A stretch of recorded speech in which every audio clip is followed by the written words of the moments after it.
everybody. Welcome back to America TV. My name is Maya. I'm one of the e-guides at America, and we welcome our audience members joining us online. We truly hope that you are doing well and staying safe amidst this outbreak. Anyway, for those of you who are first-timers here, hi, welcome to America TV for the first time. America is the U.S. Embassy's American Center. Our mission is to provide a space for young generations of Indonesia to learn more about the United States. We have temporarily moved to a solely digital platform so you can enjoy our program from the comfort of your own home and help flatten the curve of COVID-19. Don't forget to leave your questions in the comment box below, and our panelists will answer them later in the seminar. And for our friends here who are joining us through Zoom, there are a couple of features that you can use to actively participate in the seminar. You can use the raise hand section to ask your questions, or you can use the chat box section to just to say hi to the other participant and also the panelists as well. But don't forget to use these features wisely, all right? Cool. Now, today we are going to have a session titled Beyond Silicon Valley, Supporting Entrepreneurship in a Global Crisis. But you know the drill, we are going to have a social media quiz before we begin. You guys ready? Okay, the question is, what year did the Beyond Silicon Valley Entrepreneurship Program win AACB's Entrepreneurship Spotlight Challenge? A, 2015, B, 2016, C, 2017, and D, 2018. I'll repeat the question one more time. Listen carefully. What year did the Beyond Silicon Valley Entrepreneurship Program win AACB's Entrepreneurship Spotlight Challenge? A, 2015, B, 2016, C, 2017, or D, 2018.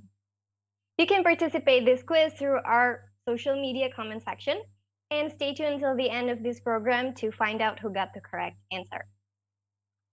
Now, one more thing, I'm just letting you all know that please don't hesitate to capture this moment and share on your social media, and don't forget to tag us at AT America. Now, without further ado, please welcome our facilitator for today, Ibu Endang and Bapak Gundo. Hello, Ibu Endang, Bapak Gundo. How are you doing today? Hey, Maya. Hello, Maya. Hi, Maya. Good afternoon. Okay. Good afternoon, Good everyone. afternoon, Ibu Yeah. Endang dan Pak Gundo. Can we get a little hint about what are we going to talk about today? Okay, so today is actually the first session of the series of 4 sessions that we will have weekly starting this week. This is actually being adapted from a massive open online course by the Case Western University, Rivers University, titled Beyond Silicon Valley, which basically talks about the entrepreneurship ecosystem. Pak Gundo is actually one of the alumni from the Case Western Reserve University. I'm sure he knows more than what I do. Well, I've been away for 15 years or more than 15 years, so yeah. But he brings the memory behind him. Look at his. No, actually, I was there back in 2016. I was invited to meet with the dean and participate in some classroom to talk about the youth culture of Indonesia. So it was pretty interesting. Yeah. All right, that is very interesting. Please take it away. Okay. Thank you very much, Maya. And I think we would like first to welcome all the participants. Thank you very much for joining these sessions, and thank you for at America to organize this very good course, I think. And I think it's a very good timing also to talk about entrepreneurship in crisis, because hello, we are in crisis mode again from time to time. And I'm very pleased to be accompanied by Pak Gundo with his thorough research also. So we will share this stage together, and hopefully we can bring as much as benefit to our participants throughout this course. So we do hope that all the participants not only joining this first session, but consecutively joining the following sessions week after week as well, because we will have different topics to cover in each of the sessions. Before that, allow me to to introduce myself properly, and also then I will ask Pak Gundo also to introduce himself. My name is Endang Sri Murtioningsi Ratio, but just call me Ena. That's how I am called. I'm currently actually, I would like to say I'm a 2-decade veteran of corporate employees. So I spent almost 2 decades working in different multinational companies, um, spending 12 years out of those 18 years in pharmaceutical industry, with my latest position as the country director for a pharma company, a multinational pharma company in Indonesia. Recently, about 2 years ago, I decided to migrate to live the life that I know for 18 years, and kicking off my first mile of being entrepreneur. So currently, my activities is around managing 2 startups. One is Accelerate Consulting, where I'm the founder and also the managing partner of the consulting company. We do programs for corporates and also for South for small and medium enterprise. We call it UKM ya, dalam bahasa Indonesia. I also founded and managed Power Indonesia, a digital startup company, and also co-found and becoming the strategic advisor for Telectg Indonesia, the pioneer of maternal health telemedicine company. I am currently still working on trying to pursue my doctoral program in management and entrepreneurship. So in terms of that, Pak Gundo, you are far ahead from me. One day I have to learn from you on how to survive the PhD journey. Yeah, that's what we call it so far. Sometimes they call it permanent head damage. Yeah. Permanent head damage. I hope it's not going to happen with me.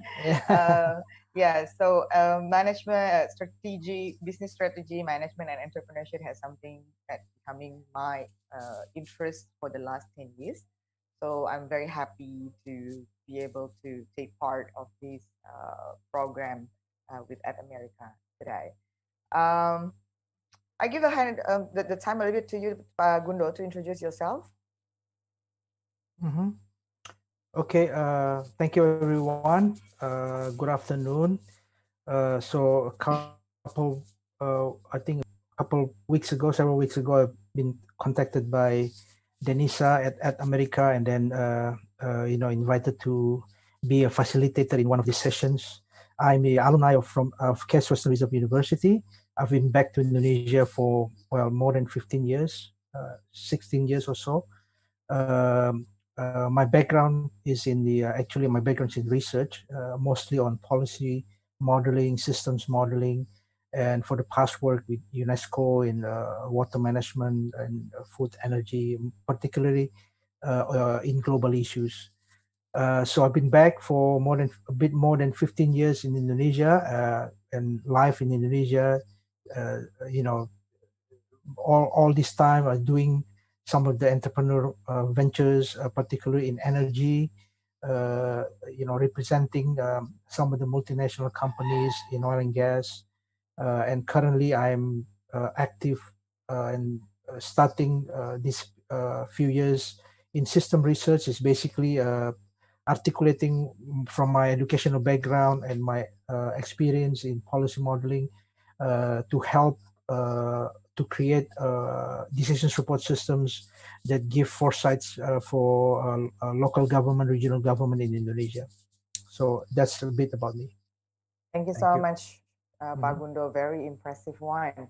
So for this session, the first session today, I think before we go ahead with the 4 weeks coming down the road, we maybe need to share first with our audience here on why this course is called Beyond Silicon Valley. In Indonesia, we have Sleepy Con Valley, actually, Mas Gundo, which is referring to sleepy area, actually. So just wondering, because, I know that you also know Professor Michael Goldberg, who initiated this course back in 2013. Right. So I'm just wondering, We are here in Indonesia, probably far away from the context of entrepreneurship and capital market and everything in the US. Can you describe or share a little bit with us what is actually Silicon Valley look like actually in terms of the context that we are talking today? Physically is located in Silicon. I mean, in Bay Area. I've been there a couple of times. I've been to.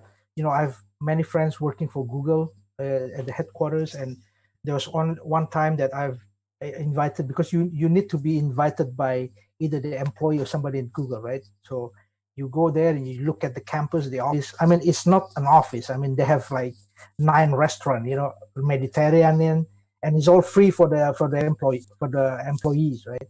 So it was quite a good setup. And I think when I went to US when I was 18 years old, 1993, when I finished high school here in Jakarta, during those formative years, and then you started to see the rise of the .coms, the crash of the .coms in the year 2000, and then you started to see all these startups. We had a joke last time when I first arrived, and if we were to invest in at that time either Dell or American Online, we would make like I don't know how many times the money that we invested. You must be a billionaire already now, yeah? Right, exactly. No, I didn't have such capital to start with, right, to make it a billion. So, but in a way, I think and America, being the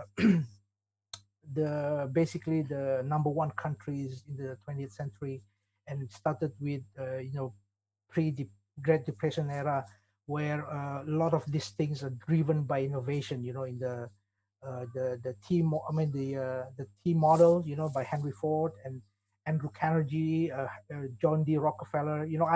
My apartment in Cleveland, John D. Rockefeller grew up in Cleveland. My apartment is just 200 meters away from the Mayfield Cemetery, which is where the John D. Rockefeller Mausoleum located, right?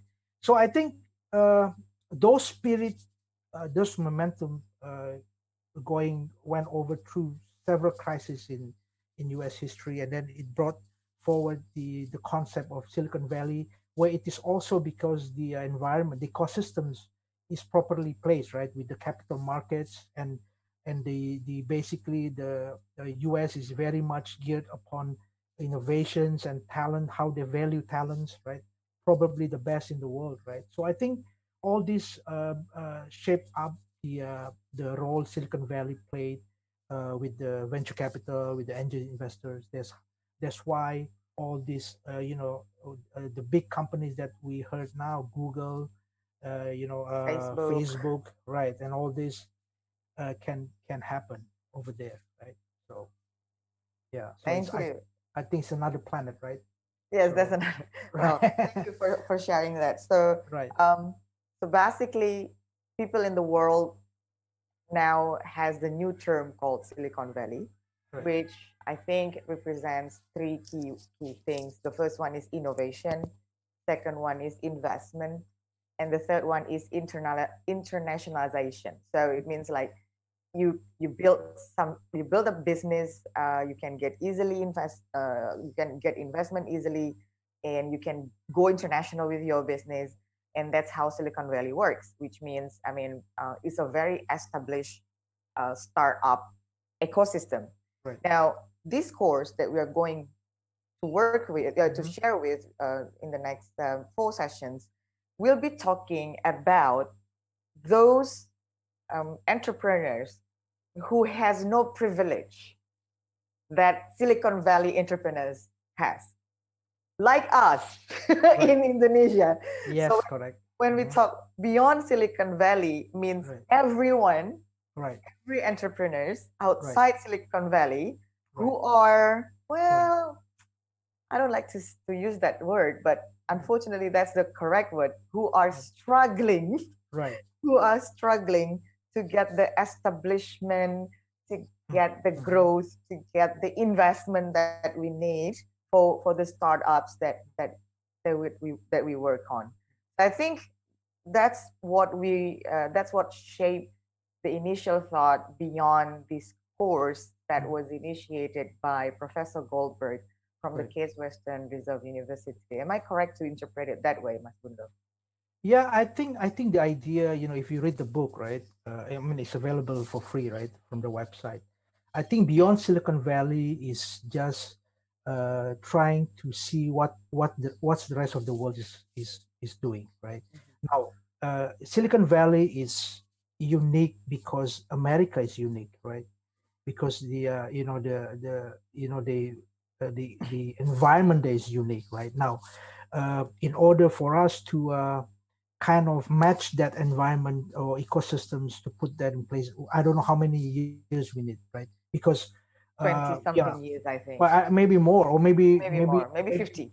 Maybe may not happen at all because of the cultural constraint, right? Social constraint and all that. So, but then what's going to happen with the rest of the world, right? Are we just going to sit and watch, right? And also, I think Beyond Silicon Valley, if you read the book, is trying to show that there are hopes, right, all over the world with all these entrepreneurs trying to do impact to their economy, right, to their society in a sense, right. So not necessarily money as the ultimate goal in a sense, but what are the impacts of what the entrepreneur is doing to bring positive impact to their communities and society at large. I think this is the key role entrepreneurs play in our society, right? Well, if the capital market is supportive enough, then it can go beyond that, right? And then you can get more money to right. So just like we witness here, Gojek, right? It's a very unique solutions, right? Because when I was back in 2016, when Professor Goldberg invited me in one of the class, and then I started to mention about Gojek and Go Glam, Go Spa and all this. All the students are amazed, right? And even Go Food, right? Because at that time, and then now with the outbreak with the COVID-19, right? Then you started to see the relevance of it, right? I mean, and people got digitally accelerated. Right. Yeah. So I think this is when I come back to Indonesia 15 years ago, and given the background of what I've done for in policy modeling, looking into a long-term and medium term of policy, I was very excited, and I'm still very excited now, because right now Indonesia have about 100 million young people between the age of 15 to 40. Now, it's the largest age group in Southeast Asia. Is the same population as Philippines. It's more than the population of Thailand, right? So I think talking about our topics now, the role of government, I think sooner or later our government, and well, not saying that we have to rely solely on government, because I think the civil society also need to contribute, right, in this acceleration of the youth in Indonesia. That's very correct, and of course they are very important for our future as well. So we in 2 minutes from now, we're going to see the video that will explain a little bit on what we've just talked about, the Beyond Silicon Valley. And I hope all our audience will start to catch up and understand why this topic is becoming very interesting and getting more interesting due to the crisis situation that we're having here, whereby the significance of entrepreneurs and entrepreneurship both in formal or informal sectors is something that very worth to be discussed about. So I leave it to our colleagues at America to start showing the introduction, the course introduction video. Enjoy.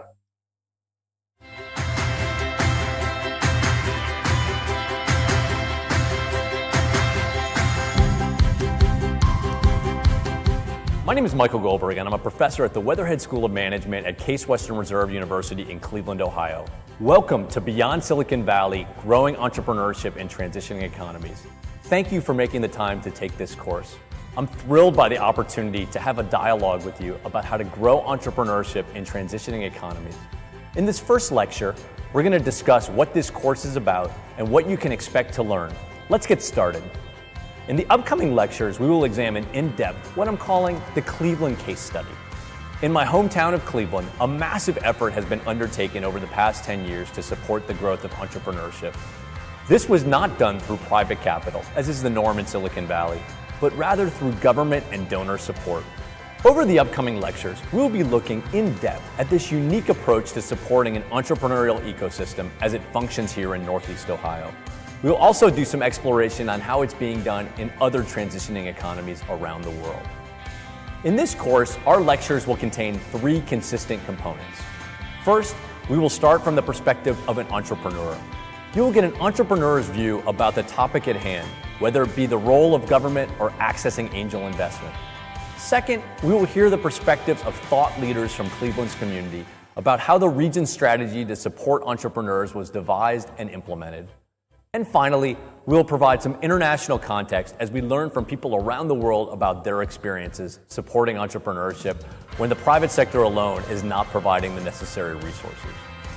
The lectures are just one part of the course. I'm also excited to learn from you about the dynamics and conditions for entrepreneurship in your home community.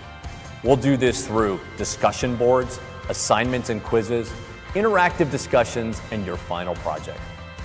And now, a little more about Cleveland, which will serve as our springboard for examining the support of entrepreneurial ecosystems. Although Cleveland was struggling 10 years ago to launch startup companies, 100 years ago, Cleveland was thriving and considered one of the most important U.S. cities. Optimism abounded, and the city was home to some of America's greatest businesses. If we were to build a time machine and go back to Cleveland in the period 1910 to 1920, we'd find a community that was extraordinarily confident about its future. Confident because its industrial production was rising, confident because some of the businesses here, United States Steel, American Steel and Wire, Sherwin-Williams, Glidden Company, Griselli Chemical were among the most powerful businesses in the United States and leaders in innovation. Nobody could foresee an end of that. John Grabowski is a professor of history at Case Western Reserve University and author of the Encyclopedia of Cleveland History. The world's most famous entrepreneur at the time, John D. Rockefeller, started his business in Cleveland in the 19th century. If we were looking backwards in Cleveland 100 years before today, we're sitting here in 2013, we're in probably the most remarkable decade of the city's history, 1910, 1920. The city is going from the 6th largest to the 5th largest city in the United States, and it's impelled in terms of population by its creativity and its industry, and it's kind of what we call the Rockefeller effect. You know, in 1920, Cleveland's the 5th largest city in the United States, and its industrial production is the 5th most valuable. And it gets to that level because during the Gilded Age, in the decades leading up to that, you have a number of entrepreneurs, call them visionaries if you want. As the 20th century wore on, Cleveland's Rockefeller magic disappeared. Right now we're sitting in Cleveland, the city of Cleveland. Let's exclude metropolitan areas. Now the 47th largest city in the United States. It was once the 5th largest. I think that juxtaposition of rank really astounds people, and the question is what happened? So the quiet crisis of 2000 is one aspect of what happened, but by the 1950s, Cleveland was beginning to lose its lock on heavy industry. Some historians will argue that Cleveland became so focused on heavy industry, on traditional production, that it lost sight of the need to create new disruptive technologies. Baiju Shah was working in the Cleveland office of the strategic consulting firm McKinsey & Company in 2002 on a study that tried to identify what the community could do to dig itself out of the quiet crisis. And that's when we started looking at the more fundamental realities of our economic base and realized that due to globalization and a lack of reinvestment in new enterprises, be they technology or non-technology, while our companies were thriving, they were thriving with less and less local employment. That forced, I think, the civic leaders to say, wow, for 20 years, we have been focused perhaps on an incomplete solution for revitalizing our region. Jackie Atcho was also on the McKinsey team. So in 2001, Northeast Ohio had suffered a lot of blows. We had lost several big companies, and we weren't replacing those jobs with anything new. So we really had a lack of entrepreneurship, and we had a declining economy. And you could really feel it everywhere. Since the 1980s, Dorothy Bonnick had been involved with technology-based economic development in Cleveland. Bonnick headed up a non-governmental organization called Nortech and was a leading voice advocating for a new path for economic growth. You need entrepreneurs and an entrepreneurial culture, and that was something that we had in the early 1900s, but by the late 1900s, we were used to having big businesses and milking cash cows for all we could, and we forgot about how to be innovative and entrepreneurial. And so you really had to instill that culture back into the community. Things hit an all-time low as national media outlets took note of Cleveland's lack of entrepreneurial activity. Our rankings were bad, our companies were going away, we didn't have much entrepreneurial activity at all, and we weren't even really sure what we were supposed to do about it. Cleveland's leaders wanted to revive entrepreneurship in the region. So in 2001, Entrepreneur magazine ranked us 61 out of 61 places, and that's really not where we wanted to be. We knew we had everything in place, all the elements there to make us better, but we just had to figure out the way to do it, the formula to do it better. Brad Whitehead was another key player on the McKinsey team tasked with making recommendations to Cleveland's community leaders on how to move the local economy forward. And I recall at the time there was this great debate. It was this chicken and egg debate about, well, is the problem that we don't have capital, or is the problem that we don't have investable ideas? And I think we thought, well, that is probably an interesting intellectual discussion, but probably the answer is yes. We lack capital and we lack investable ideas, so let's get working on both at the same time. So beginning around 2002, Cleveland embarked on a focused and huge undertaking to try to grow entrepreneurship. Since the market was not creating and funding new companies in Cleveland organically, the community looked to new funding sources, primarily government and philanthropy. Ray Leach, a successful entrepreneur originally from the region who started and sold several companies, was recruited back to Cleveland to run a newly created venture development organization called Jumpstart. When I first got engaged in the opportunity to be in part of this thinking and this acting, I thought this has absolutely no chance of working. Because Northeast Ohio, it's such a predominantly manufacturing-oriented economy, the people there don't get it, they don't have the skills, and through a series of conversations that I ultimately convinced myself, really because of the passion and the vision that the community had, that maybe this does have a chance, and it is my home community, and I'd love to be part of its evolution. Bruce Katz from the Brookings Institution in Washington and the author of The Metropolitan Revolution looks at how cities across the U.S. try to grow their economies. Katz's book was published in 2013 and examines Cleveland's intervention to support entrepreneurship. So what happened here was a group of very smart philanthropies, in particular, Gunn Foundation, the Cleveland Foundation, really began a process of intervening in very smart and deliberate ways in what really makes metropolitan economies work. Innovation, entrepreneurship, manufacturing, trade, and this is one of the most successful networked models around the United States. Katz also stresses the importance of the role of government in transforming Cleveland's economy. In 2002, the state of Ohio implemented a groundbreaking initiative called the Third Frontier, which is an internationally recognized government-funded, technology-based economic development initiative. I think the Third Frontier program was very important to provide the kind of investment for technology firms. In many respects, private capital hasn't quite kept pace with this, particularly in parts of the country which are perceived as places where the next economy has not come to land. So the states do have to intervene when you have this market failure, in a way.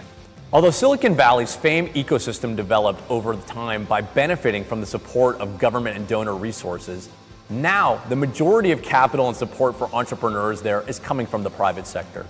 In Cleveland and other transitioning economies around the world, government and donor resources are being utilized in partnership with the private sector to try to support the growth of new startup companies.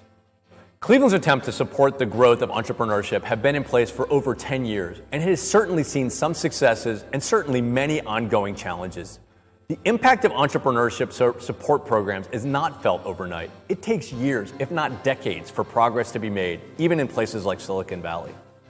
Some of the key forces at work in Cleveland that led to developing a more entrepreneurial environment include, first, recognizing that there was a crisis and that something needed to be done to address it. Second, a coalition of strong community leaders who were passionate about making changes and willing to work together. Third, rapid creation and implementation of a plan for the city and region. Fourth, money and support from philanthropic and government organizations for new ideas and entities like the Third Frontier and Jumpstart to grow an entrepreneurial mindset and community.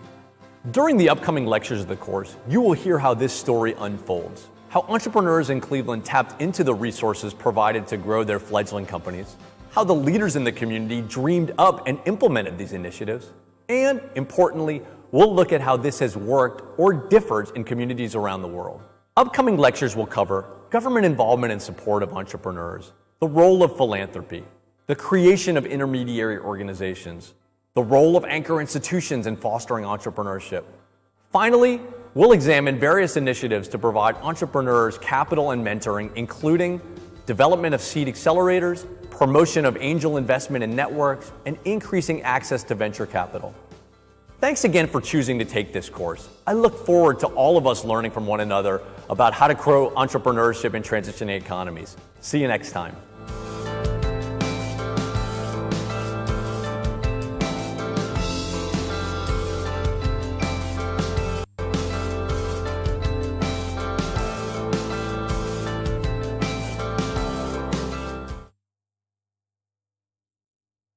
Thank you for sharing the video from the Case Western Reserve University. So this actually, the video actually concludes on what are the journey that we will have for the next today and the next 3 sessions afterwards. So basically, what I highlighted from the video that we have just watched now is number one, how actually the rest of the world, including us in Indonesia, could create such ecosystem that will support the entrepreneurs to grow, which also means growing the economy of the country as well. Secondly, those type of external supports, what are their roles specifically in providing support to the entrepreneurs. So throughout this course, I and Mas Gundo will share with you, and we both looking at what the examples that has been done in Cleveland, particularly in the US, and then we compare on what sort of situation or condition that we are looking at in Indonesia context. So therefore, it will be a combination of discussion that we will have about that. I would like to continue sharing a short slides also, just to help us understand further about what we are going to talk about. So generally, the growth of enterprise can be categorized into 5 stages. The very first time when an entrepreneur start having a business idea, we call it the seed of business idea, just like portrayed here in this slide. It's like we put the seed into the soil, which means we try to establish the business itself. So we put the seed in the soil, putting fertilizers, which means, helping it to get the catalyst to grow. If, for example, we have an idea of creating a new solution, be it a technology application, or be it a new process or a new machines, whatever kind of business we created, or a new services like what Mas Gundo also mentioned, like Go Glam, something like that. So services coming to your door, things like that. At the initial stage, we put the seed as the establishment. Once the seed survive in the first soil, it starts to grow, it has its first leaves. That second stage is called survival stage. At this survival stage, it's very critical, because if it continues to survive, it can get to the next stage, which is the success or growing stage. The tree start to grow. If not, then it's terminated. So therefore, what has been highlighted also by this course is actually talking about stage 1 and stage 2, whereby external support from the government, from the philanthropists, from the NGOs, from the seed accelerator, becoming very important, that will help the business to grow. Later on the later stage, which is the 4th stage or the mature stage, mostly it becoming already a medium or large scale companies with proven revenue track record. And for them, it's easier to get access to the capital market. Meanwhile, the startup entrepreneurs that we are talking about for the first stage and the second stage, that's why it's called start up, because we're just starting up. It's actually deal with a lot of challenges in terms of proving the concept of the new business, in terms of getting the initial fund that they need to grow the business, getting mentoring, because maybe some of them are not really experienced in entrepreneurs or doing business.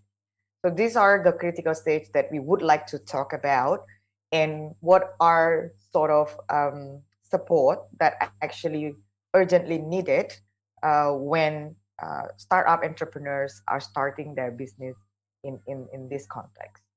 So that's how I want to shape the way we talk about this course going forward. So bear in mind, we're not talking about large corporations in the stage 4 or 5 anymore. We specifically, in these 4 sessions, will be talking about the entrepreneurship ecosystem that will support the entrepreneurs at the starting up stage. So it's also interesting when Mas Gundo previously mentioned about we have a large demographic potential of the youth, right? And of course, if we rely on the formal jobs, there will never be enough formal jobs to occupy by these 100 millions, number of youth. Because we need the entrepreneurs to start the jobs, right? Yes, and they are potentially becoming entrepreneurs as well, right? Right. That's correct. Right. Yeah. And I think it's really makes sense. Why? Because this is very interesting fact that I'm going to show on the next slide. So I quoted this map from the World Startup Ranking. I think as Indonesian, we often ask ourselves, is there any good ranking that we can be proud about? Ya Mas ya. Yeah. Kayaknya untuk hal-hal yang aneh-aneh aja yang kita terkenal gitu ya selama ini. So interestingly, 3 years in a row, in terms of World Startup Ranking, actually Indonesia is in the top 5. Right? It's amazing. So the new startup establishment in this country is top at number 5 in the world, following after United States, India, UK, Canada, and then Indonesia. And then Indonesia. So this actually, I think, a very good indicator on the growth to show the growth of entrepreneurship, right? In Indonesia. What do you think when you see these numbers of new startup, Mas Gundo? Yeah, well, I think certainly the energy is here, right, because of the young people, right, and then Indonesia. If you look at the the other 4 countries, probably only India is in the category of developing countries, right? Yep. Now, I think we see that there are a lot of with the rise of ICT, the IT technology and all this. I think we see that a lot of improvement in substituting the old process with implementing the IT, right? Creating new apps and all that, right? Now, if you compare like the numbers with Canada, Canada is the capital of AI in the world, right? Artificial intelligence, right? So I think, well, if you look at the number, it's also similar, about 2,000 plus, right? But I think in Canada, maybe they are more looking into the state-of-the-art technology where application could be worldwide, globally. But in Indonesia, the startup is just looking into what can be replaced, the old way that can be replaced, with this rise of the ICT technologies and all that. So I think the spirit is there. You can see like the enthusiasm of creating all this startup. I think is there, and it's very encouraging. Right now, it's just that I'm 15 years I've been back in Indonesia. I always have the belief since the first time I come back to Indonesia that in our lifetime, these young people already have, right now, the young people of Indonesia already have the technical capability to not only contribute to Indonesia, but to the world, right? They can, because of the, the rise of social media, internet, you can see this cohort when they first started to open up with maybe Friendster, my era, and then the internet, they started to see how people live in other places of the world, right? And then with the rise of budget travel, they can save money, travel to Japan, as we discussed last time, and they see how people from different culture live, and they want to make it in their lifetime. Like, hey, why is it so clean, so so everything is in order, and it's so easy to get things in this country, or what? But why not do it in our country, right? So they started to all this stimulate, how they perceive the world they want to live, right, and how they are going to do about it to change it, right? So I think this is reflected in the numbers. It's very encouraging that we are number 5.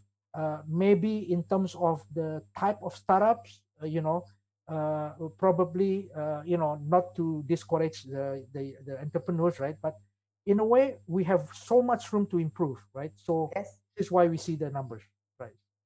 Yep.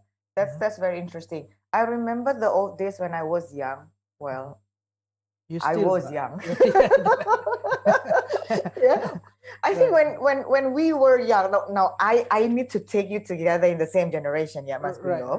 Right. So so that our audience here who are currently young, right, we were young. So I think right. when we were young, when we were like in our early 20s, for example, Right. Once we graduated from university, the only, the main thought we had that time was becoming, to apply for employment position in a company, right? That's, I think that's mainly being thought by our generation. I don't want to mention many years ago, just to mention many years ago, so then people don't really predict how old we are. At least I know Hetikus Endang, so people can predict how old I am, right? Right. So, Okay. so that's our generation.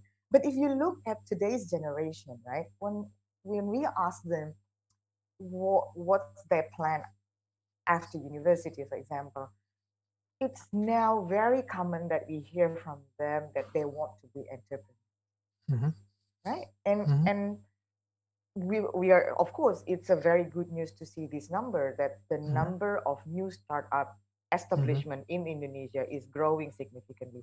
And I need also to mention that this number 2,000 is something that is formally established, which is like you create the PT and right.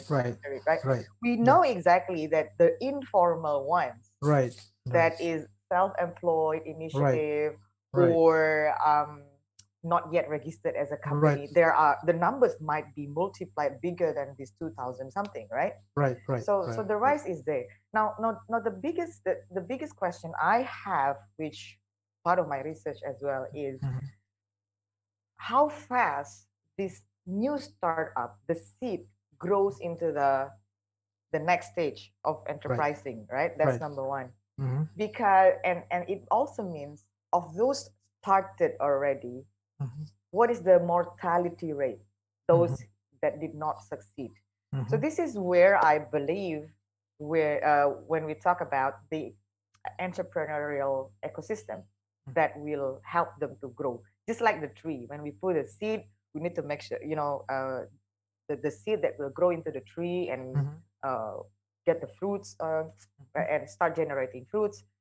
It needs to be planted in a good soil, nice weather, no hurricane or storm and things like that, which are actually external to what they also bring internally. And that's what we would like to talk about, which is the entrepreneurship ecosystem. I just pick one example here from Spiegel research in 2015 that there are several external aspects in the entrepreneurship ecosystem that is required to help the new entrepreneurs to grow in the fastest speed they can. So these external attributes are policy and regulations, and then access to the fund. Of course, we need the money to bring the scalability of the business. Also mentoring and training, as I mentioned before. And then what we now call accelerators. Professor Goldberg also mentioned in his video about the importance of the seed accelerators in bringing up the startup into strong entrepreneurship ecosystem.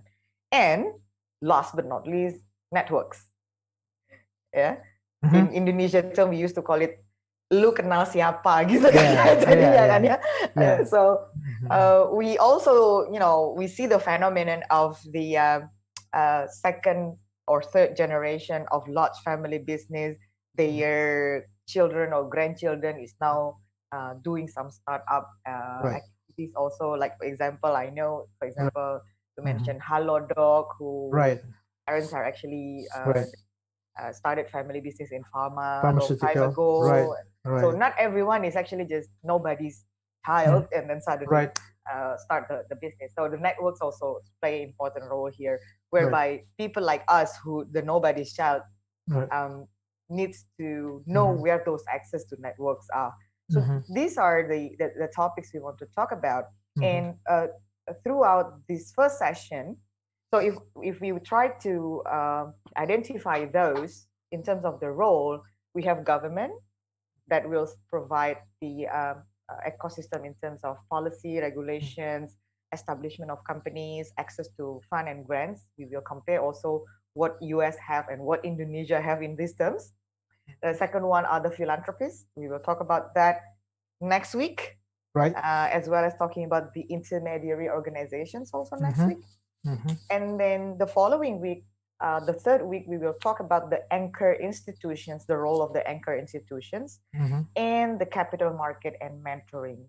We will have 2 sessions to discuss about the capital market and mentoring, including the last session in the beginning of July, where we will have Professor Goldberg also to share his insights together with us.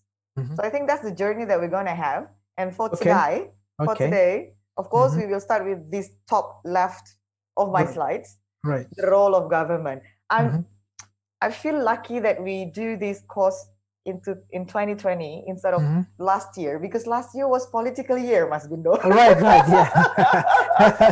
So we have to be all politically correct, right? So yes. So luckily this year is political, is bias-free year for us to discuss about government. And of course, throughout this course, we are not trying to criticize or something. We would like to share with all the audience the current situation, what are the good things, what are the areas of improvement that we believe that if the government work towards that way, it will provide a stronger ecosystem for the entrepreneurs. With what I'm having said that, we are going to see a little video And I will need your help certainly, Mas Gundo, on this one. Yeah, I know.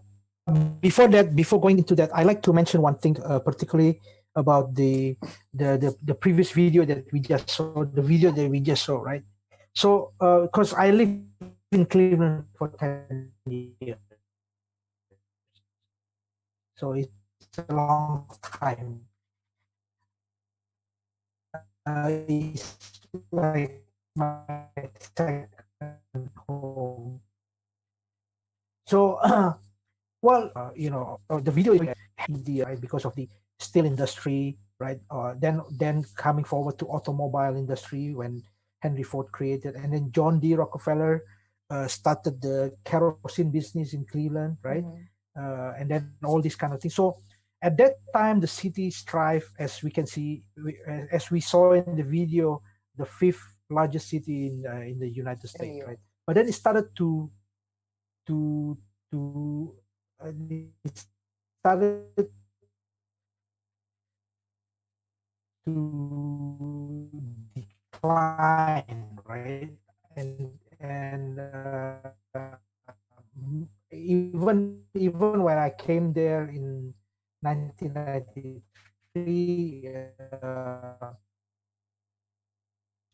we went to the wrong city because it was East Ohio or Cleveland city division, right?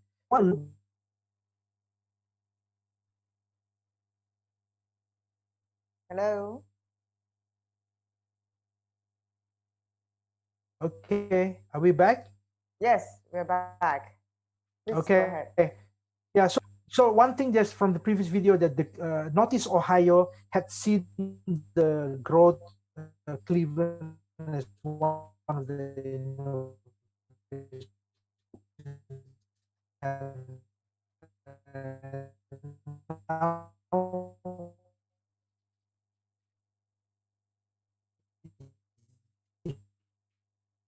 and they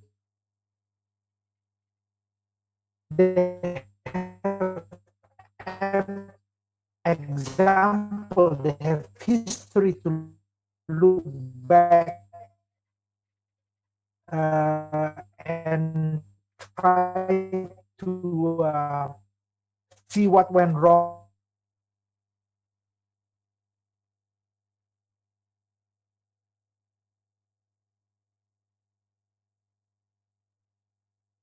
Hello.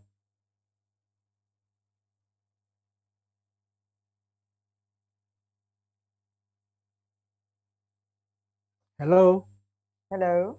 Hello. Mas Gunda, can you hear me? Yeah, I can. Okay. There was a sort of delay. Can you repeat what you have just mentioned 3 minutes? 1 minute back? Okay, sorry. Just one point that I want to add regarding the video. Cleveland or Northeast Ohio used to be the center of innovation 100 years ago, right? Now they saw the decline, and now they want to revive it back. Or maybe they already managed, because in 2016 I went back. Downtown is basically is nothing compared to the days when I lived there. So I think they have the history, they have the example what previously went wrong. Okay, they can learn from that and try to fix that. But we don't have, right? So we can only learn from those experience in Northeast Ohio and those experience in Silicon Valley, and how we can try to remove some of that constraint, and we want to create that for the upcoming entrepreneurs, right? So those are one point that I want to point out. Thank you for pointing that out, Mas Gundo. It's very interesting that they have the awareness of the crisis, which I think the very important start for the government to realize that there has to be action to be taken. Right. And we will discuss about that in terms of Indonesian government context after the video that we will show to our audience today. Right. Okay. So, Maya, would you mind to help us to show the next video? This video will share with us about what sort of support that the U.S., particularly Ohio government, that they provided for the entrepreneurs in their state. So I'll hand it over to AdAmerica Studio to display the second video for our audience.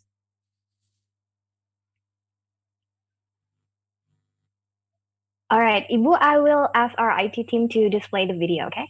Thank you very much, Maya. Okay, thank you, Maya.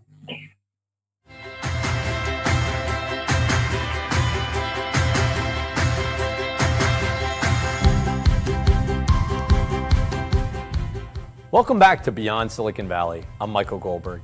In this lecture, we're going to explore the role of government in supporting entrepreneurs. We'll look at how this was done in Ohio and focus on these key questions. What kind of initiatives should government support, and how does it justify its investments? Why should governments get involved in supporting entrepreneurship at all? Isn't it best to let the private sector handle investing in private companies directly, since this is what they do best? In 2002, Entrepreneur magazine ranked Cleveland dead last in its annual U.S. ranking of friendliness to entrepreneurs. But it wasn't as though the state of Ohio government didn't have any programs in place to support entrepreneurship at that time. They did, but the programs were small and disorganized, and they weren't making a dent in the problem. It was a critical juncture for the region. Northeast Ohio needed to grow new companies and add jobs in a much more significant way. It needed a way to support entrepreneurs and encourage them to start new businesses in the region. Charu Ramanathan is the co-founder of the medical device company Cardio Insight. Charu believes that a new source of government funding in Ohio played an important role in bringing the technology she developed in a lab at Case Western Reserve University into a full-fledged independent startup company.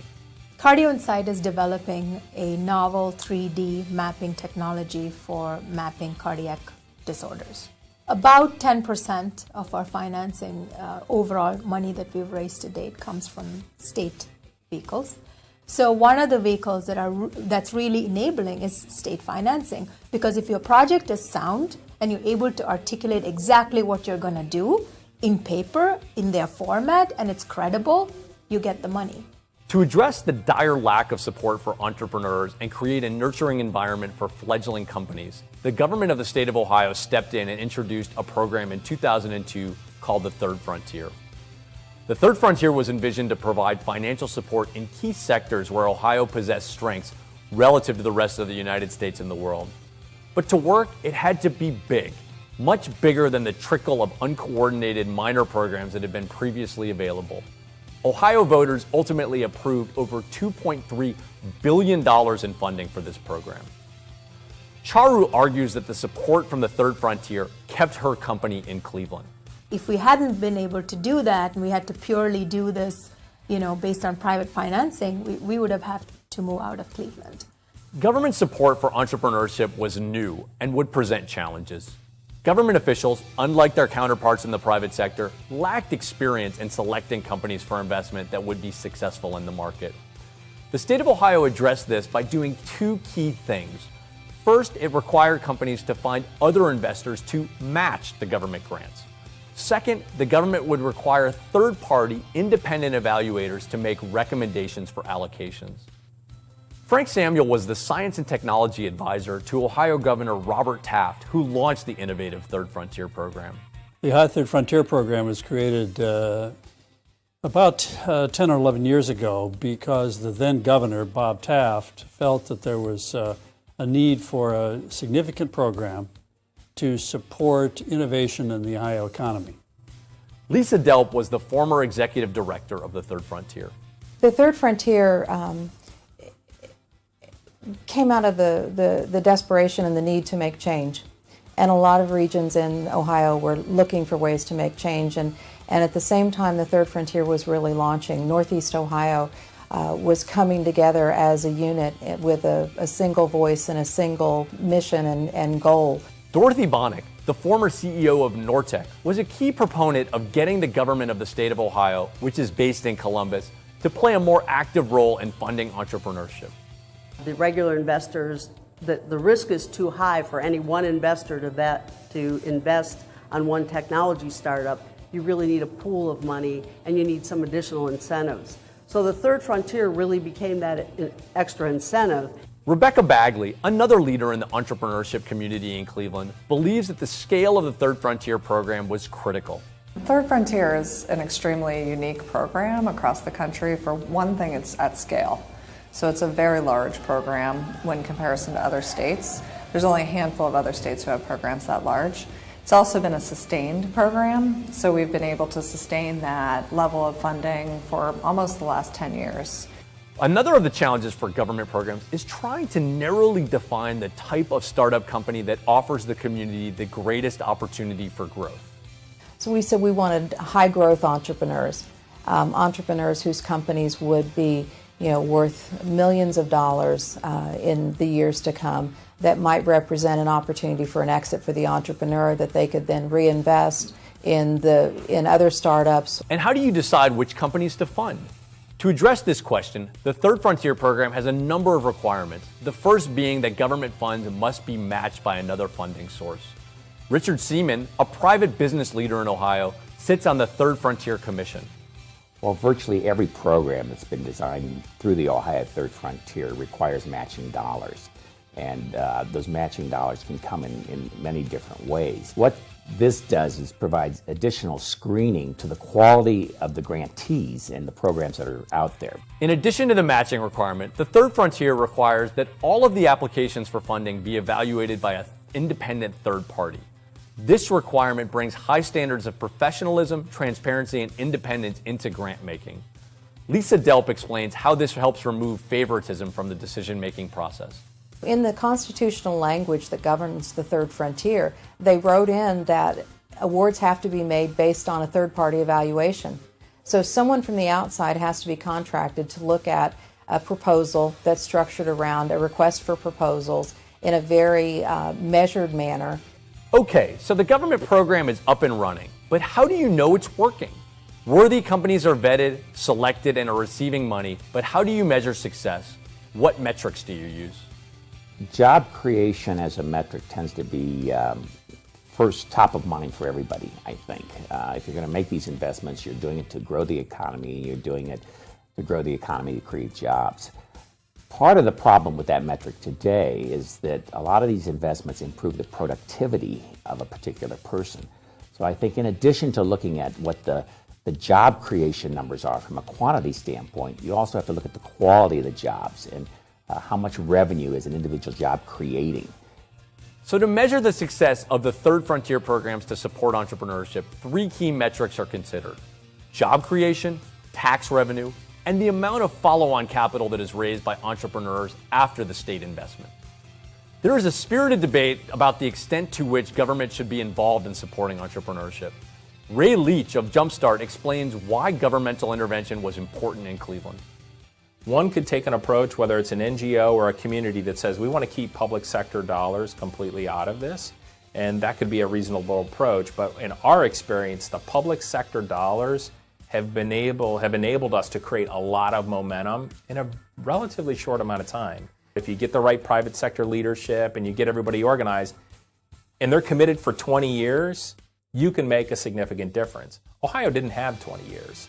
David Liddell is a Silicon Valley-based venture capitalist with U.S. Venture Partners. So I'm cautious about the value of the role of government. If it's done light-handedly, which as far as I can see so far is the case here, then it can be quite good. Morris Wheeler is an active angel investor based in Cleveland. Government can be an important and in some cases necessary catalyst for startup activity. But it shouldn't attempt to be the kingmaker, and it shouldn't attempt to design the startup activity. Instead, it should look at the entrepreneurs, it should look at the needs, and work to as a catalyzer and as an enabler, not as a controller of entrepreneurial activity.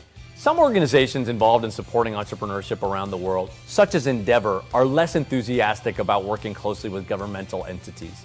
Peter Kellner is a co-founder of Endeavor. Very early on was Peter never take money from the government, particularly in these countries, because there are always strings attached. And you never know what's going to happen in government. People leave, people come in, the incentives are not aligned. with your strategy, which is long term. So we've heard about the role of government in the Cleveland case study, but what is the experience of government intervention internationally? Let's look at a couple of perspectives. Chris Zobrist, the deputy director at the Vietnam National University's John von Neumann Institute, explains that the role of government in Vietnam in supporting entrepreneurship is still emerging. In the past, it hasn't, because the ecosystem is so new, and I think the government hasn't really put much attention or thought into how to try to guide the development of the ecosystem. In the end, I think the startups will be successful not necessarily because of the government funding, but it would certainly help speed up the process.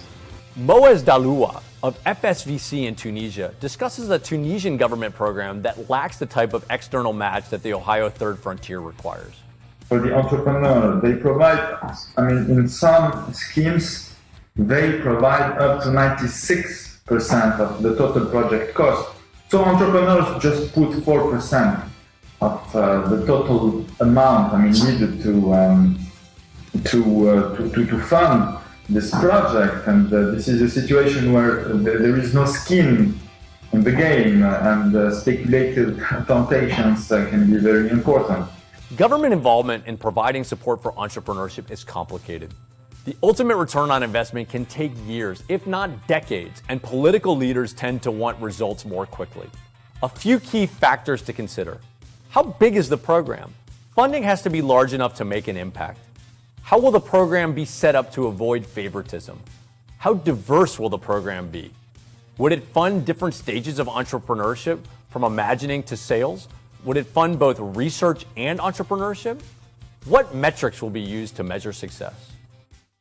We will continue to look at the role of Ohio's Third Frontier program in supporting entrepreneurs in Cleveland in upcoming lectures as we explore the formation of intermediary organizations, leveraging anchor institutions, seed acceleration, and promoting angel and venture capital investment. There have certainly been successes and challenges in Ohio regarding structuring government programs to support new company formation and growth. In our next lecture, we'll be looking at how philanthropy or donors can support entrepreneurship in a community alongside government and the private sector. See you next time.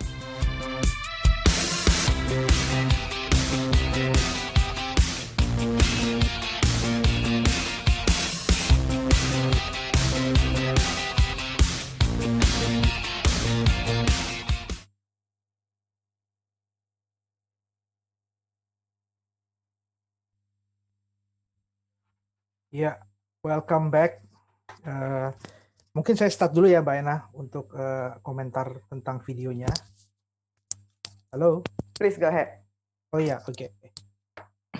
So basically, I just want to share the experience I had with when I used to live there in terms of innovation and all that. Yeah, I think the video is showing that what the state government, in this case, or in our case, a regional government, in the context of a wider ecosystem that has been created by various programs by the U.S. government, right? I remember when I was there, we participate, and still there is the so-called SBIR, a Small Business Innovation Research, which is basically, basically consists of 11 agencies to dedicated their some percentage of their research budget.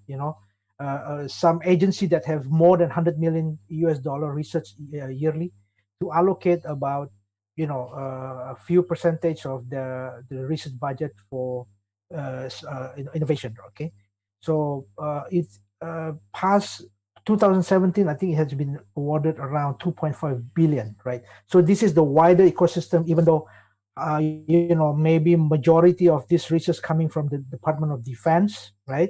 And just to mention, defense is also one of the, I think, the industry in Indonesia that will accelerate, because defense is always localized, because it's related to the national security and all that, right? So you may imagine we have our Air Force is. We have a jet fighter from Russia, right? Our Navy use French, basically just to interconnect all these systems that is in terms of defense. So I think So defense, SBIR, and the National Institute of Health, okay, basically in Indonesia Health Department in this case, right? So going back to that video, I think is where the state government is looking and trying to, going back into history, why the region, why Cleveland used to be the one of the centers of innovation, and they would like to see that history repeat itself, right? By looking into in the past, what has been right, okay, maybe not enough. They rely too much on heavy industry, and suddenly when the technology change, technology can change overnight, and then the whole thing has been already been set up. Just like now we have 5Gs coming, right? In communication technology, right? And in the past, I remember we already use GSM, and while over there they still use CDMA, right?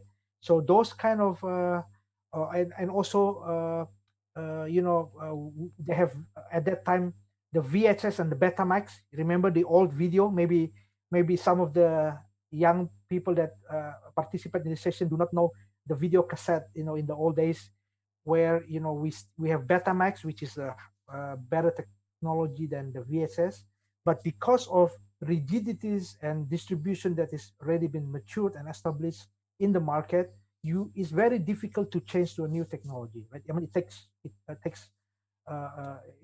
another investment, right? So I think that the video is giving us example how the state government, in this case Northeast Ohio, are looking into all this and trying to combine the wider ecosystems and then to create something in Ohio, okay, in order to tap to the wider wider grid, right? So I think in our case, we have seen like at least the awareness of the government, okay, to tap into to learn from this experience and how to capitalize our youth, right, in the coming decades or 2 decades or so, right? Because then it comes to the, this is why I think Backcraft was created, right? Because to basically to focus more on the creative industry, because creative industry for Indonesia, I think, is one of the sectors that can be competitive globally, yeah, because we do not need to invest a lot in manufacturing, yeah, for the because it's all in the head, right? And you see like our films, Indonesian film started to make, started with The Raid, if you remember, and then now Gundala, by Joko Anwar, been showcased in Toronto Film. Indonesian Avengers, yeah. Indonesia Avengers, yeah. And then I would see a lot of this coming from the young people in Indonesia, because this is the best time for entrepreneurs, especially entrepreneurs that is beyond, I mean, outside from Silicon Valley, right? Because you have YouTube, you have internet, you have so many things that basically level up the playing ground between all these entrepreneurs globally, right? So in the sense that for example, in this outbreak, and you lose your job, and then you started you want to do something just to make living, then you can go to YouTube, and then you see Korean culture or K-pop is becoming popular, okay, and then you started to make some kimchi and then sell it to your friend, and then it started to become, I mean, this is the best time, I think, at least in our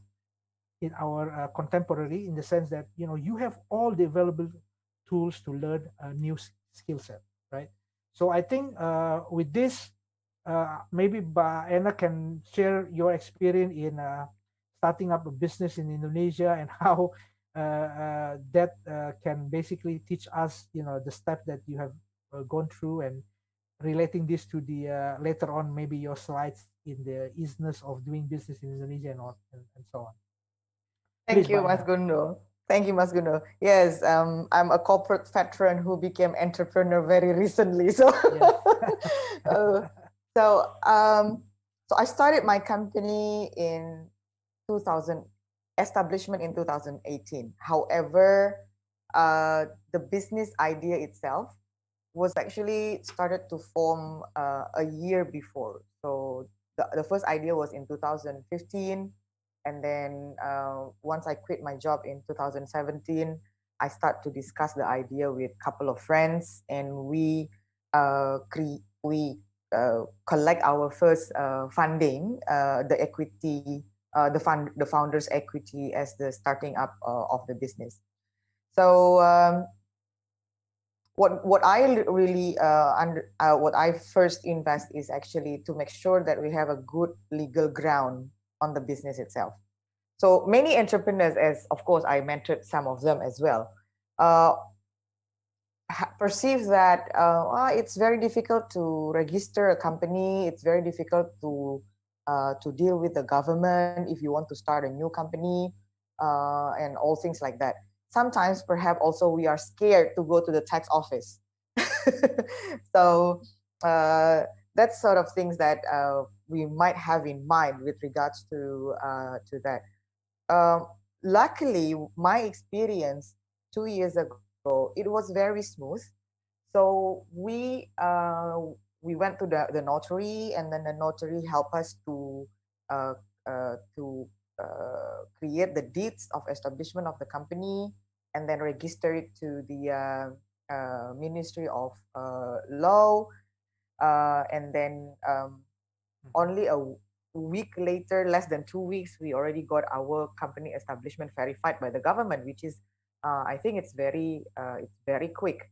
Mas Gundo, I hope you can rejoin us very soon. So it was very quick, and then we also have awareness on we need to protect our brand. So therefore, we register our trademark into trademark registration, and we were actually being horrified by the rumors that said, "Oh, it will take you three years to get your trademark being registered," and it was not. It was only 6 months from the day of registration that we received our first certificate of trademark. So it's becoming easier, I think, from my experience in terms of establishment of the company. So we have this kind of feeling secure and confident to continue working on our developing of our products and applications, because we know that the brand is being protected by law. The company is also protected by law because we created the legal entity for the company. Maybe most of us already know that there are different levels, yeah, in terms of the capital investment for the company registration. The lowest one is 50 million rupiah or below. That will categorize as a micro company, and then 50 million to 250 million is categorized as small scale company, and then 250 up to 2 billion will be categorized as medium scale company. So we have choices actually. It doesn't mean that we have to have a big amount of saving to be prepared in the very beginning stage of registering a company here for us in Indonesia. Maybe what's different is if we see from other countries, not only in the US, but I also know in New Zealand, for example, or in Australia, following the registration of a new company or a new startup, there is also access to submit a proposal of our business plan, so that the company could have possibility to obtain research grant.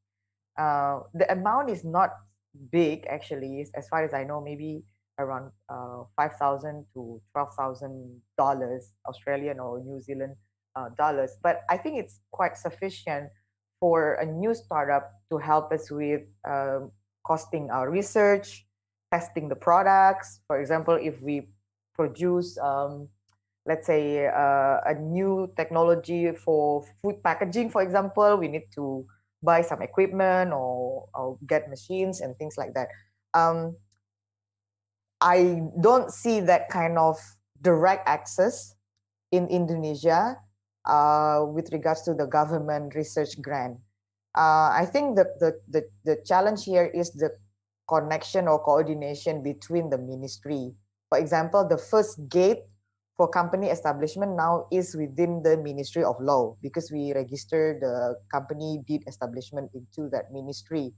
But then it will be great actually, because currently the Ministry of Law also have this online dashboard, online websites for the registration and viewing the progress of the registration. That actually supposed to be a very good database, right? If, for example, in the future, the government would like to set up a research grant or something like that for the new startup.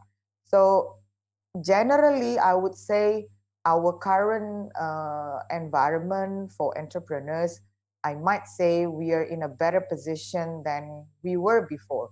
So this is the fact that I would like to share also with all of the audience today. So World Bank, every year, they conduct the survey about the ease of doing business worldwide, around almost 200 countries being surveyed. So they look, so there are some variables that they use to measure the easiness of doing business in such country, including opening a business, getting a location, which is like construction permits, electricity, registering property, and then access to finance, and also day-to-day operations, for example, trading or mobilization across borders, and then contracting with the government, for example, and also operating the business, for example, enforcing contracts and things like that. So here's we are today. So I put America on that side, and on the other side are the majority of the dominant Asian countries, yeah, for comparison, because we need to compare with our fellow neighbors as well. So America ranked number 6 in 2020. This is the ranking in 2020. Singapore ranked number 2. In 2015, Singapore was ranked number 1. Can you guess which country is actually ranked number 1 now in the world? The easiest country to start business? Okay. No idea. It's New Zealand. Oh, okay. Interesting, right? Interesting. So New Zealand is ranked number 1 for the last 2 years. And then Malaysia, our neighbor, well, they're ranked number 12. Okay. This is going up from position number 18 in 2015. Thailand is also better than us, ranked number 21, which means in Malaysia, in Thailand, especially also in Singapore, doing business is easier, it's faster for the registration, it's easier to get a location, it's there is a tax incentive and things like that. Yeah. Vietnam is even still better than us at the rank 70. Indonesia is ranked at number 73 now. We are only better than Philippines, Cambodia, Myanmar, Laos, and there is some of other small countries. Yeah. So, I mean, I like to see this ranking instead of COVID ranking, yeah, because this gives us a better feelings, yeah. So, what does it, I mean, if we see this ranking, we might be thought, oh my God, we are even compared to our neighboring Asian countries, we are not that good, yeah, 73. However, the experience I just share with you all just now, being myself an entrepreneur, it also proven that we are doing it easier now. So if you want to start your own business, it's a better environment now to do it. In 2015, Indonesia ranked at 114. So we grow up by 30 plus 31 rank in 5 years. So it means, yes, we are getting better now. But in which area that is still painful for us, and which area we are actually getting better. So, for example, the starting itself, as I mentioned, maybe also because of some perception that we thought that it's very hard to establish a company legally. So this is where my company, for example, Accelerate, we work a lot in mentoring entrepreneurs to help them also to better understand that when you start a business, having a legal entity will help you to separate between your personal assets and your business assets. So therefore, it is also a good risk management also for yourself as an entrepreneur. Dealing with construction, we're still not good, but I think in today's world, when you start a business, you can start it virtually. You can use co-working space. You no longer need to construct or invest in creating your own office. It's a very different world today. Now, in terms of getting credit, this is interesting. So I did a quick research on the credit terms, ya, kredit UKM ya kalau mereka sebutnya. So 10 years ago, the micro financing credit, the interest rate is between 20 to 27%. Yeah, but now it's going down to 5 to 9%. So getting credit is actually has showing the most progressive growth in Indonesia, and I think our president is mandating the small medium enterprise credit to Bank Rakyat Indonesia as the main contributor to help the startups to grow with. Also with paying taxes, for example, we now have if you're an entrepreneur and your scale of business is micro, small, or medium, you can enjoy a special tax rate, which is only 0.5% of your revenues. Right. So we don't have to comply with the 25% income tax until a certain level of revenue scale. So it's also some incentive that I think could be enjoyed by the entrepreneurs today. So if we compare to what the state of Cleveland initiative having the third frontier as a state-owned organization that provides funding with certain requirements for the startups, maybe to the extent of my understanding, we don't have such things, I think, formalized at the moment. Am I correct, Mas Gundo? Yeah, I think currently we don't have. Okay, Mas Gundo, I think your sound is breaking up. Right.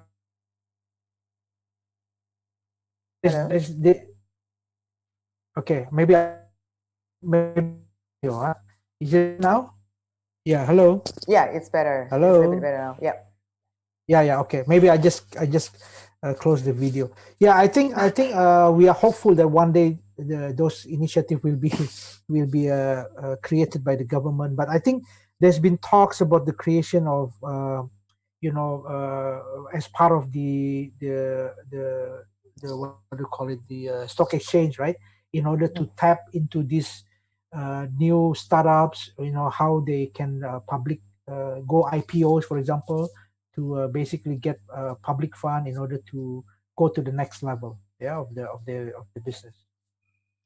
How do you see the potential for startup companies to be publicly listed? Because if we have to comply with the current requirement that requires 36 months in a row of positive income, I mean, that's a long way to go for me or for other startup entrepreneurs as well, yes. to get the public capital access. Yeah. Right. Yeah, I think I'm not an expert in this field, right? I think there's sure a lot of people already expert already looking into this and how to build the larger ecosystem so that this startup can have the exit strategy, right? Going to get the fund from the public and all that.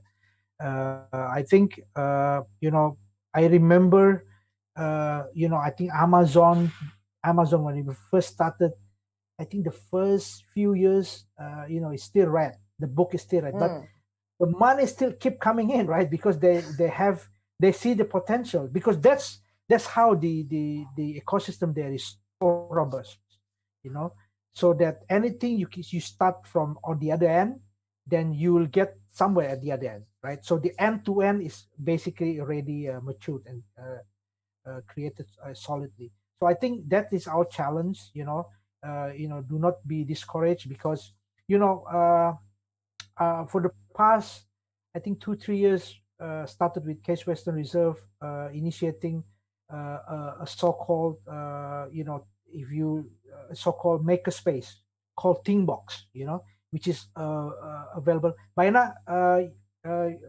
let me know if my connection is also not good. Then I can start kill the video. So I think past few years we've been talking about how to tap into this environment, right? So Case Western Reserve has initiated a makerspace called Thinkbox 5 years ago, which is, I think, probably one of the best initiative I've seen so far from the university, and it has made the application to the university quadruple, if I remember correctly, from the president and the dean, right? This is a facility that is available for free, where anybody who has an idea can come to the makerspace, create prototypes, work with the professors, and then go to the next level to do the IP applications, and then go to the next level of the building. It's a 7-story high. Then talk with the marketing expert on developing marketing campaigns, blah, blah, blah, until you reach to the top, where basically you meet up with corporations that want to fund your project, right? So I think this is the trend now. Silicon Valley started 25 plus years ago, right? In a sense. And then we started to listen. We started to hear about Silicon Valley when Tokopedia start to come alive, and then Gojek and all this, right?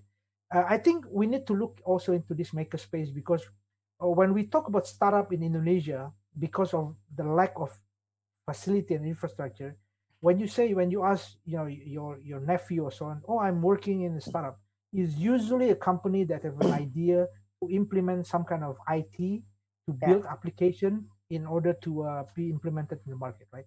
But startup can be, for example, I've been to Thinkbox in 2016, and I saw these young kids, first year, second year student, creating, for example, a water meter. Okay, a water meter is just a device where they put in the shower. So because when you soap, right, when you put on your soap, you don't need the water, right? But sometimes you don't care to turn it off. But this device is just automatically reduce the amount of water that is going out. So it's basically saving the water. So this kind of mechanical startup, in a sense, right? We lack this facility, right, in Indonesia.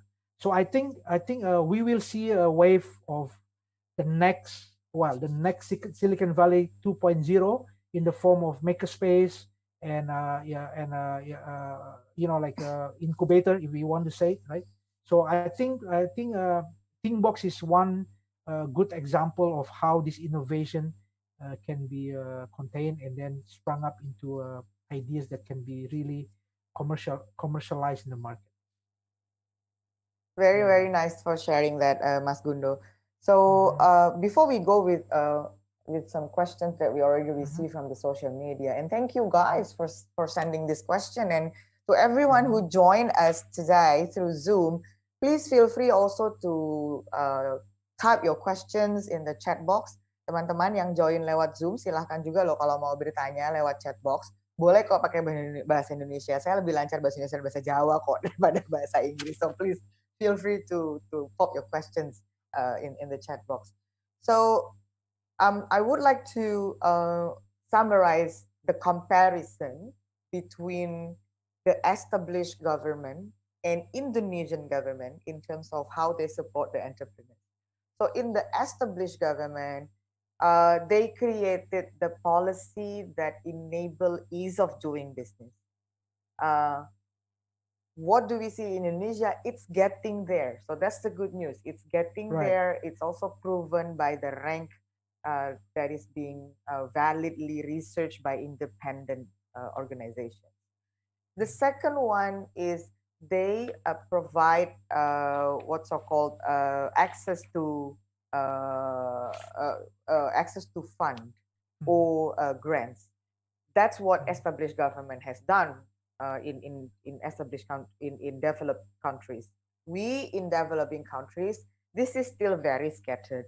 I'm actually curious to see also whether such kind, if in the future Indonesia would have such kind of grant or fund access for young and new entrepreneurs. I'm curious to see whether it should be set up at the national level or it's better to be set up at the provincial government level, because we are a large geographic country and definitely different province has different type of entrepreneurs potential. For example, if we talk about, let's say, Bali, it's tourism kind of Bali, or Sulawesi Utara, for example, it's more probably towards tourism kind of tourism industry entrepreneurs. But on other locations, for example, Sumatra Barat, for example, it will be great for agricultural business, or in province where that has a good marine hub, it will be very good for production and other things like that. So it's going to be a good discussion to look at the which one is more effective, whether it be a national fund board or it should be provincial level fund or grant board. The third one is the establishment. I think with the better position in ease of doing business, and people has better awareness and less scary about getting interacted with the civil servants, with dengan PNS ya, dengan kantor pemerintahan. Hopefully people will start doing protection on their new business as well by having a good legal establishment on the business as what we can do. Okay, so that's, I think, the first part, and we would like to go ahead with some of the questions here. Thank you very much again, guys, for the question. We have here, wait a second, yeah. We have here, wow, it's a very interesting question from Rama. Hi, Rama.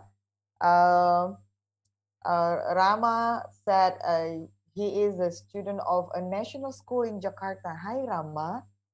Oh, probably you at the same age of my son ya, Rama. Aduh, keren banget nih Rama ya, ikut sesi begini, mantap, mantap, keren.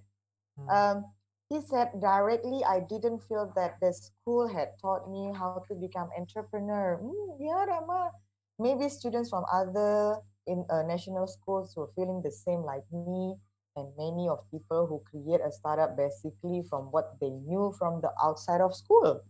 Because school to me is preferred to teach us on how to be a good worker, to be job seeker, etc. So Rama questioned us, Mas Gundo, what is our opinion about education in Indonesia in order to increase entrepreneurship?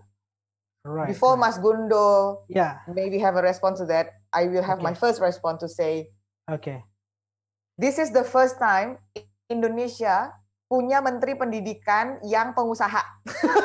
Itu dulu yang saya mau bilang. Silakan Mas Gundo, mungkin mau komen dulu Mas Gundo. Okay. So, good questions. I think from Rama. I mean, if you know, there's a famous anecdote. Larry,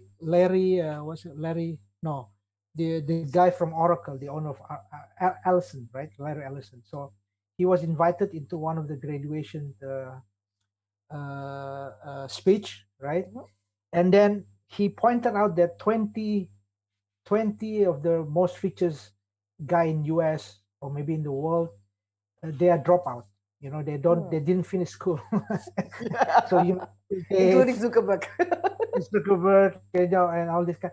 So, well, personally, my opinion on education, and especially education in Indonesia, is you need a certain level of basic education. Okay, and I think this is the role of government, whatnot, to provide the mandatory basic education for all the young people. Okay, because you need the skill to calculate, you need the skill to think logic. You need to think logically, rationally, right? And then you also need to skill to basically to be creative, innovative. So I think there are a set of basic skill that you need to have, right? Now, apart from this, you know, it depends on where what you want to be. If you want to become entrepreneur, you know, entrepreneur role is very important in society, because entrepreneur are the one who find new process or new products that give a better benefit for the mass, for the population, right? I think this is the basic role of entrepreneur in society. Now, do you need a PhD for that? No. Do you need a master degree for that? No.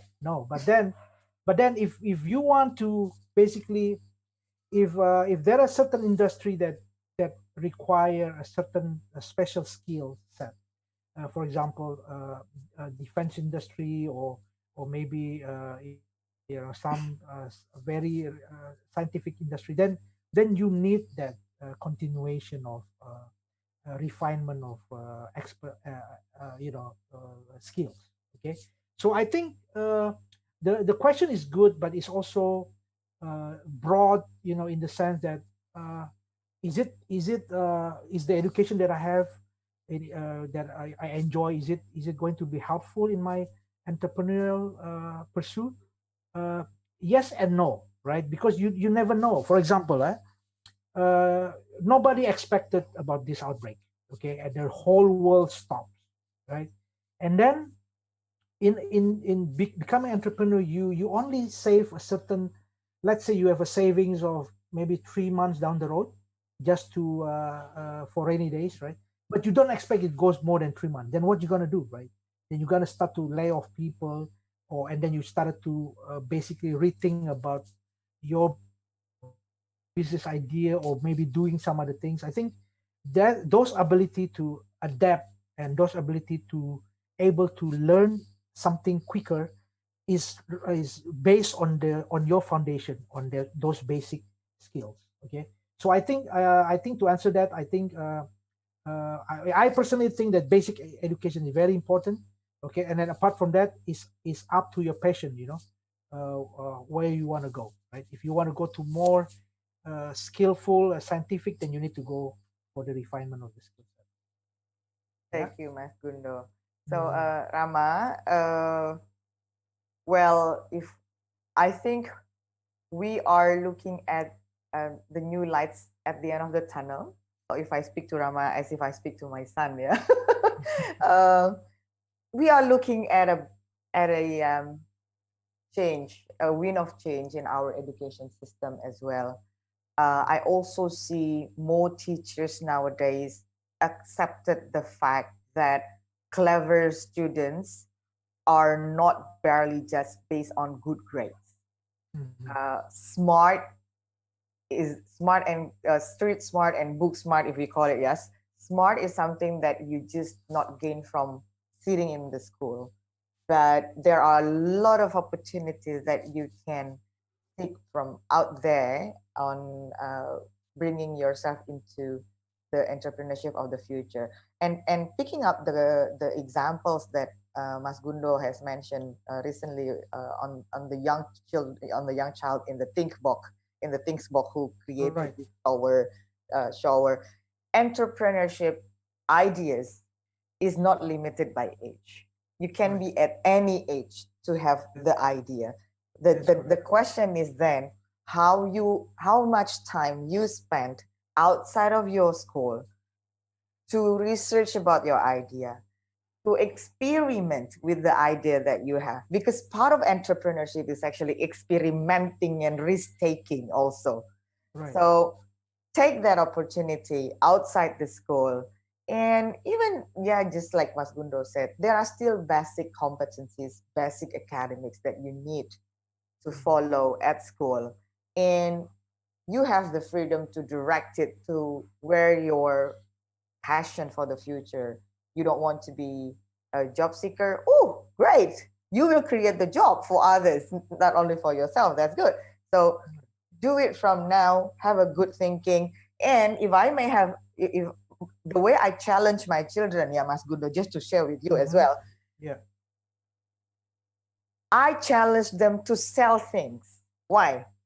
Because when someone wants to become entrepreneur, he or she has to have a selling skill. Yes, You cannot make correct. revenue That's if you correct, cannot yeah. sell. That's correct. So That's correct. Yeah. the first test for young people before they Right. can be an entrepreneur, Right. Right. do the selling. Even Right. if you do YouTube, for example, if you do Right, YouTube, right. You want to be a Right. YouTuber, for example, Right, right, you need a right. lot of views, right? Right, So you right. need to know how to sell your videos for 1,000 or million of views, right? Right. So selling is the basic competency that you need to have. If you feel shy, I don't feel good, then you, sorry to say, the first step becoming entrepreneur is not there yet. Yeah. Yeah. So even Yeah. if for example we apply for research grant or anything to the government, for example, we need to create business plan. Business plan means selling your business idea. Right. To Right. make, That's correct. to make the other party believe that your idea is investable or it's investment worthy. So selling is very key to anyone who wants to start being entrepreneur. Be it you're Right, a right. full stay-at-home mom who can cook very nicely, macaroni skutel or Right. whatever. Right. If you cannot sell and make people think how delicious your macaroni skutel is, people won't buy. Right. And you won't Right. make Right. money. Right. Right. You won't Right. make money. So selling Right. is Right. something that, of course, it's not being taught in school, Cool. but Right. if you do selling, you need to be good at least not mathematics as a whole, but counting. Right. Counting. Right. Will fool you, and Right. Right. and you have to be able to at least calculate how much is the cost of production of your macaroni skutel, right? And then Right. you Right. can find the selling price. That's a Right. simple Right. mathematics. You still need Yeah. school to have Right. that. Right. So that's the Yeah. first question from Rama. I'm catching And up with time here. I want, oh yeah, okay. I want to add something, Bayana, from the 15 years experience or so coming back and do some entrepreneurial ventures. I think my observation and things that I can share with the young people and with Rama and the friends here is that, one thing is to target to become a successful, okay? But in order to reach that, I think the greatest part of being basically forming ourselves to become an entrepreneur is ability to handle failures, because you cannot walk away with just one failure, two failures, three failures. Those successful people, we never know how many failures they've been through, how many broken heart sessions, how many heartbroken events and all that. So I think it's very important that ability for the endurance. I think those are the things that you cannot find in classroom. Yeah. Thank you. So there are two questions here. One is from Instagram, and the other one is from YouTube, from Anton Junet. But it rhymes. The question is rhymes. So the question is, what is the best method for small startups to strive during this time of crisis? And the other question, which is also relevant to that, is a lot of people are now selling homemade products due to the pandemic. Do you think this is simply a pandemic trend, or will their business persist after the pandemic ends? So let me take the opportunity to answer that a little bit. So in the crisis mode, the first thing first for any startups or any business is cash flow. Yeah. Why? Because uncertainty is there. you don't know how long it will end. No one knows when is the ending point. Unfortunately, a pandemic like COVID-19 is not a soccer game where it will be ended after a certain timeline, or a badminton game that will be ended after a particular score. The ending point, no one knows about it. So uncertainty is there. So therefore, cash flow management is the first thing to do. What I meant by cash flow management, if the business has emergency fund, that's good. That will be the first aid for the business. If the business does not have emergency fund ready before the crisis hit, so therefore cost efficiency is the very key for today. Yeah, for any business. I've been mentoring a lot of entrepreneurs since the outbreak, and continuously I've been in call with them every other week to help them monitoring where they are now, what sort of actions in terms of cost efficiency that they have done with their business. The third one is innovation. So once we keep securing on the cash flow, then we can start to think about the innovation. That will be another discussions we do. It doesn't have to be a new business that you have to create sometimes, but look into your current customer segments where the changes happen due to the COVID. For example, just to pick an example, groceries, for example, people are still buying groceries. The need is not diminished. The need to buy groceries, the need to buy skincare, for example, is still there. What changed is the channel to get the product is changed. Right. So therefore, it doesn't mean your business end. It means your business needs to innovate on how to get into your customers, because the needs of the customers is still there. Now, then related to the question from Anton Junet in YouTube, he asked, a lot of people are now selling homemade products. Is this going to be continued, or is this going to be just a trend? Back again, if it serves a solid needs of customers and the entrepreneurs find a good positioning in the product that they produce, I would say it has very good potential to be continued and scaled up, right? From five portion of macaroni per day now, maybe it can be 100 plates of macaroni every day to produce. I have a friend now who had baking as her hobby. Now every day she produced 200 homemade breads. Yeah, during this pandemic. So can it be continued? Yes, if the initial products that they now produce during the pandemic has good quality, and the entrepreneurs themselves know how to scale up this business going forward. So, but however, there will be some of those who will be discontinued. For example, maybe some people do this only for the sake of, I have so much spare time because my office, maybe they are employees and my office is closed, so I have so much time, but my passion is not doing this. As soon as the office is going back to normal, I go back to my employment, and they just put away the business opportunities that they actually have enjoyed temporarily during the crisis. So there is always a chance to have that.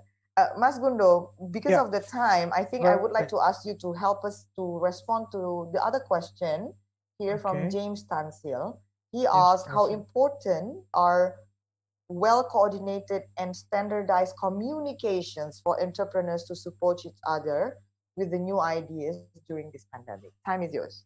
Okay. Well, I think I don't really understand what the standardized communication portion, but I think learning from America, okay, during the growth of innovation in 20th century and so on, I think it is very important for to have an ongoing public discourse, discussions on how the future is going to be, right? Because I think entrepreneurs not only need to be equipped with the skill set to create product or service, but they also need to have a systematic systematic thinking in the sense that they need to have a holistic approach, right? And they need to see a longer term view. So they're not saying their product or service going to thrive this year or just during the pandemic or the next 5 years. But I think they need to have the ability to absorb information from people from different sectors, different perspectives, different cultures, in order to get this holistic approach, okay, to see how the products or their offerings in the market can strive, okay. So I think yes, it is very important, the role of we will talk about mentoring in the next 2 or 3 sessions. Discussions on people that is offering for different product, different service from different cultures and also across the global. And this is the right time. That's why I said earlier, this is the best time for entrepreneurs because of this 5G technology, where you can communication just like this, and then coming up to Internet of Things, where you can basically access information just like by click of hand, finger, and then learn from people from Professor Goldberg, from people in Northeast Ohio, of what the regional government been done, and try to mimic that, and then see whether it's relevant in our communities, and then to basically propel the entrepreneurship in our own communities. I think yes, it is very important, but when you say standardize, is there a particular way to do it? I don't think so. I think innovation and creativity sprung up from the base, and the base is freedom. Right? It's very fluid. Yeah, it's very fluid. Right. Yes. All right. Wow, we are 3 minutes before the time is end. Wow, it's very interesting. I think we're on time. I think we're on time, and I hope our audience also enjoy this first session. And please stay tuned, because next week we're going to talk about the role of the philanthropists. We will reveal probably some clues on who are the philanthropists in Indonesia, ya Mas Gundo. Well, some of the names are in the Forbes 500s, of course. And we'll also share with you the intermediary organizations, what sort of the role that they can provide the entrepreneurs with. So thank you, Mas Gundo, and I give the stage back to you, Maya, and hope everyone enjoyed this 2-hour session. Yes. Thank you so much. Wow, 2 hours, time flies. Yeah. Thank you, Maya.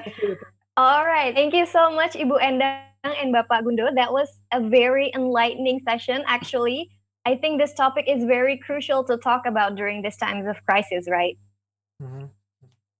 Okay, once again, thank you so much. We'll see you again next week. The rest of you, please.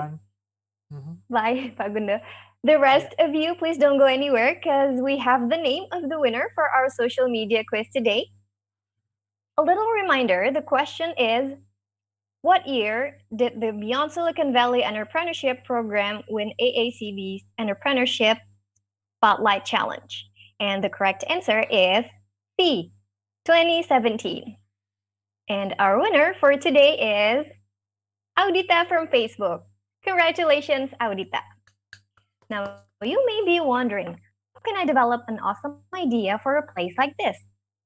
Easy. You can visit our website at www.atamerica.or.id, click Create an Event, and collaborate with us. All of the proposals coming to us will be reviewed, and your event might be featured here soon. And while you are on our website, you can also subscribe to our newsletters for weekly event updates sent straight to your inbox. Don't forget to follow us on Instagram, Facebook, Twitter at AT America, and also don't forget to subscribe our YouTube channel as well. And for those of you who are still wondering on how to build strong CV and letters of recommendations for U.S. grad school applications, you can tune in to our Education USA event next week. Tomorrow at 7 p.m. Now, all right, I think that wraps up this episode. This has been fun, but unfortunately, we have to say goodbye for now. Thank you so much for tuning in. Have a great day.